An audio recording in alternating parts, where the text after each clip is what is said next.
Napakaganda nga ng gising ko ngayong araw na to mga akla. Medyo sad nga lang kasi hindi ko kasama ang buong squad. Paano ba naman kasi pumunta sila sa beach na hindi ako kasama? May mga work kasi tayong hindi pwedeng absent mga akla. Kaya hanggang nood-nood na lang muna tayo ng drone shot nila.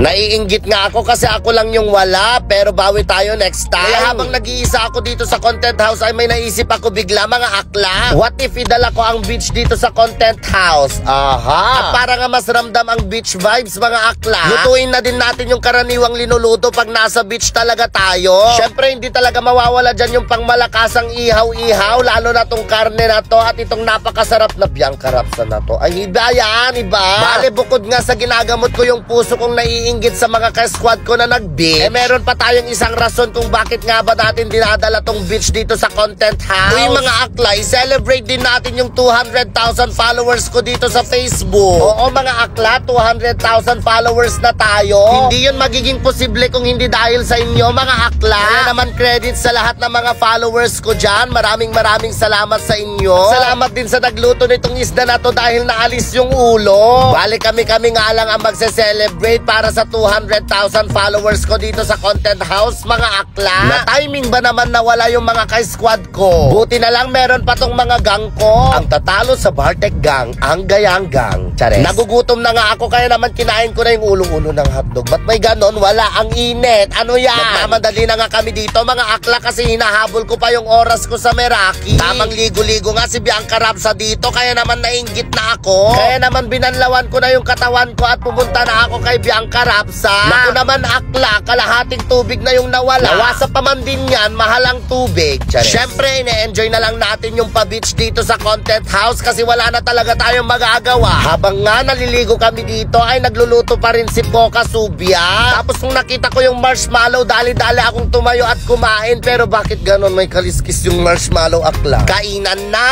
Dahil nga 200,000 followers na tayo mga akla ay Jollibee ang rice natin for today's video. Ilaban mo. Alam nyo naman na ang presyo ng rice sa Jollibee ay parang presyo ng 1 kilong bigas sa labas. Pero dahil 200,000 followers na nga tayo mga akla ay magpapakasosyal tayo. Pinifeel nga namin yung vibes ng beach dito sa pinagkakainan namin. O diba? Ilaban mo. Kahit nga 4 kami ay napakasaya namin kumakain dito mga akla. Feel na feel talaga namin na nasa beach kami mga akla. After ko nga kumain at maligo ay dali-dali na akong nagpalit dahil pupunta pa ako sa trabaho ko dito sa Meraki Garden. Oo, ito talaga yung dahilan kung bakit hindi ako nakasama sa beach ng squad ko. Di bale, babawi na lang ako next time. O siya, dito ko natatapusin tong video ko. Maraming salamat. Happy 200k followers!